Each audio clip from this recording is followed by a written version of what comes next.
When a 911 call came in reporting smoke coming from a house at 1310 Hawthorne Drive, public safety officers and firefighters moved quickly. When the firefighters arrived, they found the house was actually full of smoke, and they made entry, put out the fire real quickly.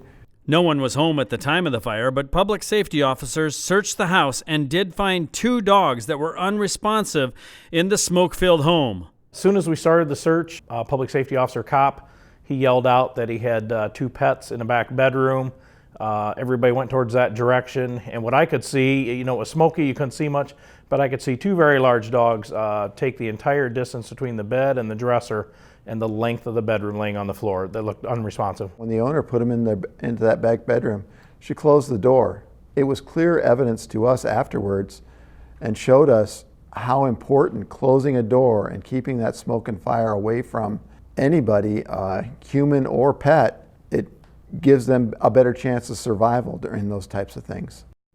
Police Chief Craig Bertie responded to the scene and was one of the 3 people that helped to carry the 2 dogs out of the house. John had said that the guys went in and just picked them up like they were little dogs and carried them out, and they said they were lifeless. They didn't think there's much hope. Time passed as the dogs lay motionless on the front lawn, while paramedics continued to give oxygen to the 2 large Great Dane Mastiff mixed dogs. The owner of the dogs noticed the dogs laying in the yard being given oxygen. She ran over to the dogs. When she got to the dogs began to wag their tails because they heard her voice. He said as soon as they heard our voices, their tails started to wag. That was the first time that we saw any real signs that the dogs were going to be, they were doing okay. And then Taylor Vet Clinic, she came out. She was awesome. She came out and opened the vet up and took them overnight. The dogs were taken to a local veterinarian clinic to be checked out, where the homeowner, Sarah Roberts, greeted them the following day. The vet put them on IVs and monitored them all night long, and the next morning they were up and about. And she was very emotional, and she said several times those dogs are her kids to her, so those are like her children. Allie and Willow were happy to reunite with their human friend, and all now have a clean bill of health, thanks to a neighbor who spotted smoke and called for help. It really took the whole community to make sure that these 2 dogs survived. Hey.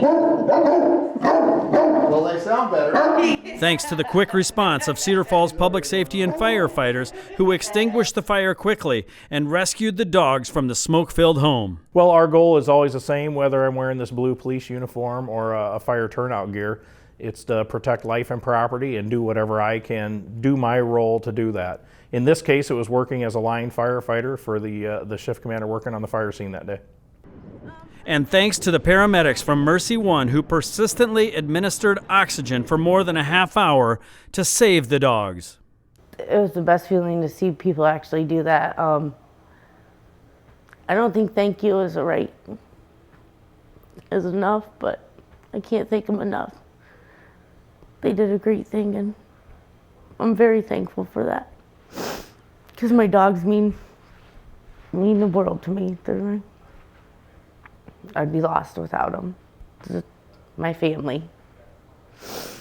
It takes a team working together to create this happy ending. You got limited time. This is like taking pictures. Yeah, it is.